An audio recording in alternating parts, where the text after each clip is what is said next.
Science calls it free electron. From that, from the arrangement of that, which produces form, from that all things have come. Now, from the Hindu scriptures, the universe is divided into three universes. First is the idea universe, causal universe. God impinged his ideas upon force, upon himself vibrating. That's the first universe. And from that, that's the causal universe. We have one little universe just like that within ourselves. When you have an idea you're going to build a house, you impinge that upon the forces within you, corresponding to your astral universe, and those forces working, operating, produce the house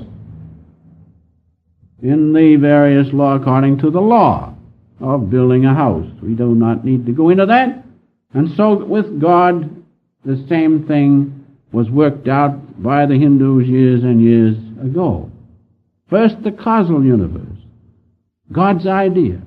Then came the astral universe, or subtle universe, the universe of forces, like gravitation and electromagnetic forces, and also repulsion and attraction, and electrons, and life energy. Those are all subtle forces, are they not? You cannot see them by your senses. That's how now you can distinguish between the subtle forces and the forces with which we are familiar of this physical universe. So we have the causal universe, the astral universe, or the universe of forces. And finally, we have the material universe with its grosser elements. The subtle elements of the astral universe are, as I have said, gravitation, electricity, attraction, repulsion, the electrons, and life force, those subtle things which cannot be perceived by the senses. Now, in the material universe, we have elements, as you know, elements of solids, liquids, and gases, and of earth, water, fire, air, and ether. Those are gross elements and can be perceived by the senses in various forms. At least we can see in the matter of air and ether, we can see the result as it moves the physical object. So realize, from the Hindu teachings, 10,000 BC, that's their idea of the universe, explained as we find it explained in Genesis, which I will speak of in just a moment. And so, we have these three macrocosmic universes. Once more, causal, the idea, then the astral, or the universe of forces, heavenly forces, we might say. Now, these first two are invisible to the senses. The third, or the material universe of gross elements, of solids, liquids, and gases, and so forth, that is perceivable by the senses. We all know that. There you have three macrocosmic universes. Now, within us, we also have three similar universes. We have a causal body. We have an astral body. Many of you have seen different aspects of it, the spiritual eye. And some of you who are very fortunate, meditate deeply, never miss, never fail. You perhaps see the centers of the spine and the rivers of pranic energy flowing in you. Those are parts of the astral universe within each and every one of us. And finally, we all know this physical universe, this body.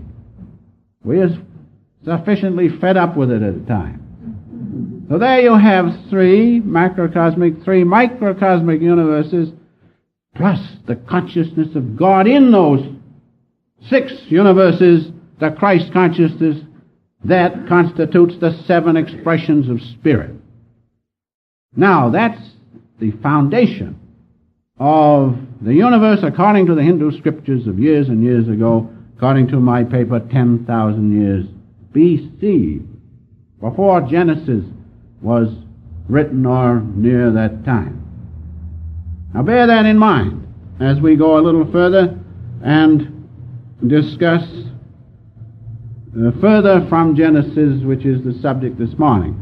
But realize, those universes just like the causal universe, is governed by an expression of God's great consciousness, an entity.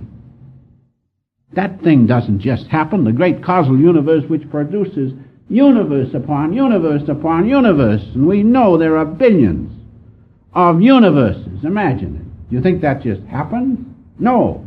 That's one of the great spirits which comes from God's cosmic consciousness. I will not give you the Sanskrit name because you won't remember it. What of it? Realize this, that when God does something, there's a reason and there's a force behind it, and there's an entity that does that governs that great causal universe. Take the astral universe, we have also an entity governing that.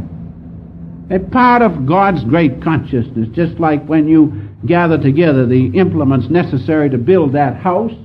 Don't you think there's a governing force that does it? You just don't say, house, come on, implements, come on. There's a force there, intelligent force.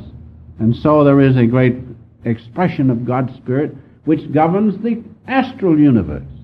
And then the material universe, world upon world, universe upon universe, doesn't just happen. There's a great force of God that governs that. And likewise in our own body, which constitutes the microcosmic universe.